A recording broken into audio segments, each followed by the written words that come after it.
슬슬 새면 내게 먼 나타나질까 미소가 흐른거리네 구름을 띄었어.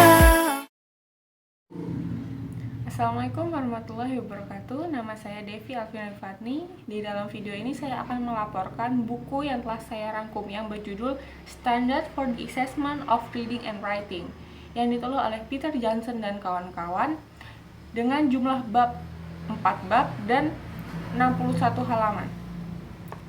Di dalam buku ini, hal-hal yang harus diperhatikan dalam melakukan penelitian. Yang pertama, kepentingan siswa adalah yang terpenting dalam penilaian. Pertama dan yang terpenting, penilaian harus mendorong siswa untuk terlibat dalam pembelajaran literasi, untuk merefleksikan dan membaca dan menulis mereka sendiri dengan cara yang produktif, dan untuk menetapkan tujuan literasi masing-masing.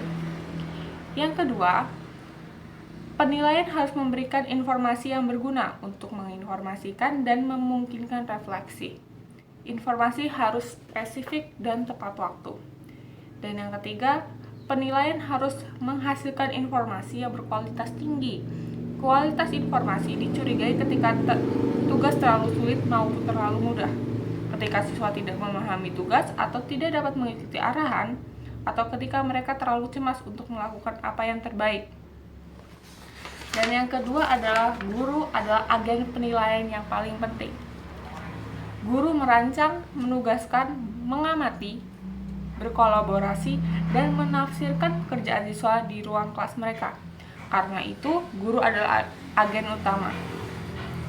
Yang harus diperhatikan adalah yang pertama, guru dapat mengenali signifikan aspek kinerja siswa sampai jenis kesalahan atau perilaku tertentu. Yang kedua, guru harus memiliki rutinitas penilaian sistematis untuk memastikan bahwa setiap siswa mendapatkan manfaat yang optimal dalam pembelajaran.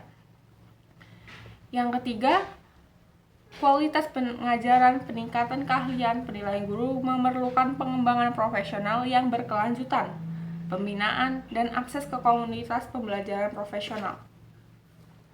Yang keempat, guru harus bertanggung jawab membuat dan berbagi penilaian tentang prestasi kemajuan siswa. Yang terakhir adalah banyaknya informasi penilaian di ruang kelas tersedia dan dalam pembicaraan siswa tentang membaca dan menulis siswa.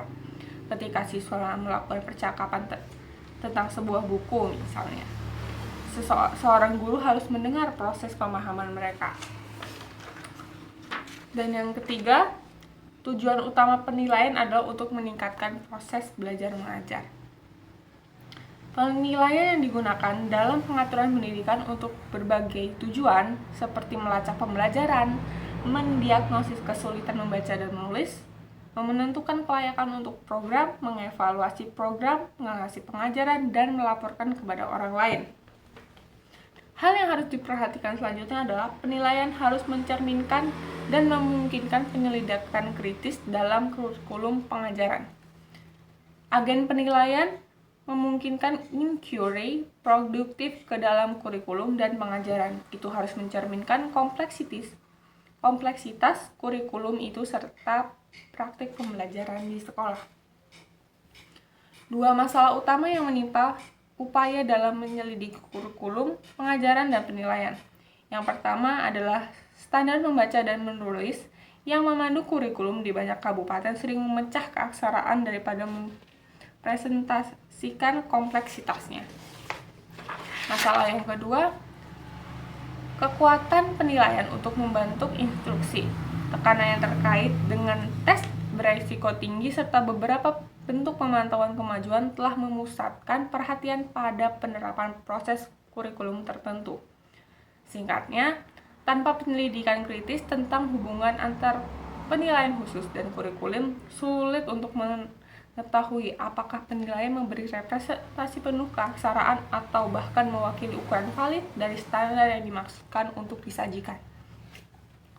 Yang kelima, penilaian harus mengenai dan mencerminkan sifat membaca dan menulis yang kompleks serta intelektual dan sosial serta peran penting sekolah, rumah, dan masyarakat dalam pengembangan literasi.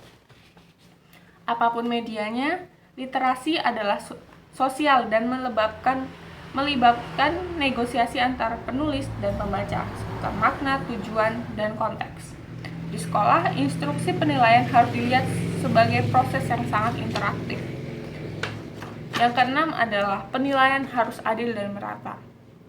Kita semua hidup dalam masyarakat multikultural dengan hukum yang menjadikan persamaan hak bagi kita semua. Komunitas sekolah kita harus bekerja untuk memastikan bahwa siswa yang berbeda latar belakang budaya, etnis, agama, bahasa, dan ekonomi menerima pendidikan dengan adil dan setara. Bias secara rutin muncul dalam penelitian dan dalam kurikulum yang mereka wakili. Misalnya, semua siswa harus belajar dan nilai berdasarkan literatur dan pengetahuan tentang budaya selain budaya mereka sendiri. Ketidaksetaraan di sekolah juga dapat diperparah melalui penilaian yang tidak tepat. Misalnya, praktik penilaian baik berskala besar maupun berskala kecil seringkali menyebabkan siswa ditempatkan dan dalam pengaturan atau program pengajaran yang berbeda dengan tujuan untuk menghasilkan kecocokan yang lebih baik antar siswa dan kurikulum. Yang ketujuh adalah konsekuensi dari prosedur penilaian adalah pertimbangan pertama dan terpenting dalam menetapkan validitas penilaian. Standar ini menolak argumen umum yang sayangnya bahwa tes yang diberikan secara valid, meskipun pada kenyataan penggunaannya, memiliki konsekuensi probiometrik. Misalnya, menempatkan siswa dalam program yang tidak bermanfaat bagi siswa tersebut. Yang kedelapan adalah proses penilaian harus melibatkan berbagai aspek dan sumber data. Kebutuhan akan berbagai indikator sangat penting dalam menilai, membaca, dan menulis. Karena sifat literasi yang kompleks dalam pemrolehannya, sumber data dapat mencakup observasi yang dilakukan dalam situasi yang berbeda atau orang yang berbeda, pada waktu yang berbeda pula, atau data dan instrumen penilaian yang berbeda. Akan tetapi, data dari lebih dari satu jenis instrumen yang penilaiannya sama tidak akan memenuhi standar ini karena tes semacam itu biasanya mencerminkan pandangan literasi yang serupa atau sempit. Yang kesembilan adalah penilaian harus didasarkan pada komunitas belajar sekolah setempat, termasuk partisipasi aktif dan esensial dalam keluarga atau anggota komunitas. Sekali lagi, guru adalah agen utama. Untuk penilaian dalam ruang kelas adalah lokasi praktik penilaian yang paling penting. Tetapi, unit penilaian yang paling efektif adalah komunitas belajar sekolah setempat. Pertama, pengalaman kolektif dan nilai-nilai komunitas dapat menawarkan papan suara untuk inovasi dan berbagai perspektif untuk memberikan pemahaman yang mendalam dan untuk melawan bias individu dan budaya. Yang kedua, keterlibatan pihak-pihak dalam penilaian mendorong kerjasama, hubungan yang berkomitmen di antara mereka daripada hubungan yang bermusuhan. Yang ketiga, karena pembelajaran bahasa yang tidak terbatas pada apa yang terjadi di sekolah, penilaian harus melampaui kurikulum sekolah.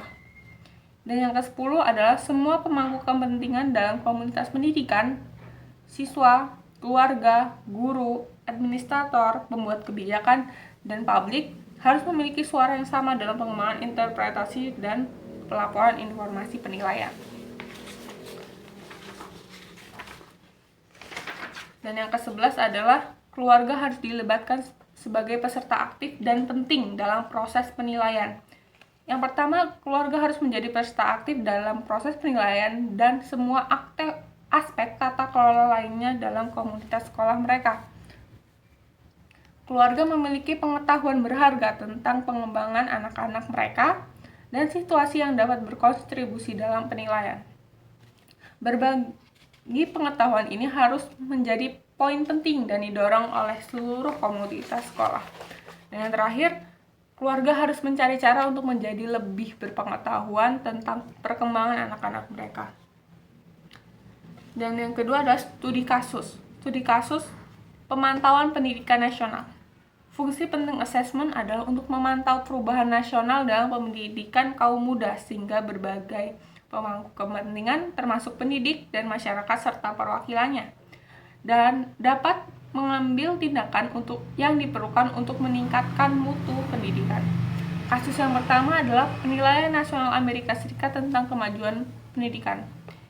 NAEP dikembangkan sebagai tes yang cukup luas untuk mencakup apa yang dianggap para perancang sebagai domain pendidikan yang sesuai, termasuk matematika, membaca, sains, menulis, seni, kewarganegaraan, ekonomi, geografi, dan sejarah Amerika Serikat. Tes yang mencakup pertanyaan pilihan ganda dan jawaban diperpanjang dikelola oleh individu yang dipekerjakan dan dilatih khusus untuk tujuan tertentu. Kasus yang kedua adalah Proyek Pemantauan Pendidikan Nasional Selandia Baru. NAEP menggunakan sampel siswa nasional selama siklus 4 tahun untuk menilai 15 bidang berbeda dari kurikulum nasional. Pengetahuan, keterampilan, motivasi, dan sikap seluruhnya dinilai. Kasus yang ketiga adalah fokus identifikasi. Satu pendekatan untuk menerapkan RTI melibatkan screening anak-anak untuk kemungkinan kesulitan dalam menggunakan Dynamic Indicator Basic Early Literacy atau DIBELS untuk memilih mereka yang beresiko gagal membaca. Dan kasus yang keempat adalah fokus pencegahan. Pendekatan RTI ini juga melibatkan lapisan instruksi penyaringan pemantauan saat memasuki taman kanak-kanak. Anak-anak disaring untuk mengetahui pengetahuan mereka tentang alfabet, membaca, dan yang memiliki pengetahuan terbatas diberikan dukungan instruksional tambahan sejak awal dengan asumsi bahwa pengetahuan alfabet yang terbatas mencerminkan sejarah melek huruf yang terbatas. Mungkin itu saja laporan rangkuman yang telah saya baca. Saya akhiri. Wassalamualaikum warahmatullahi wabarakatuh.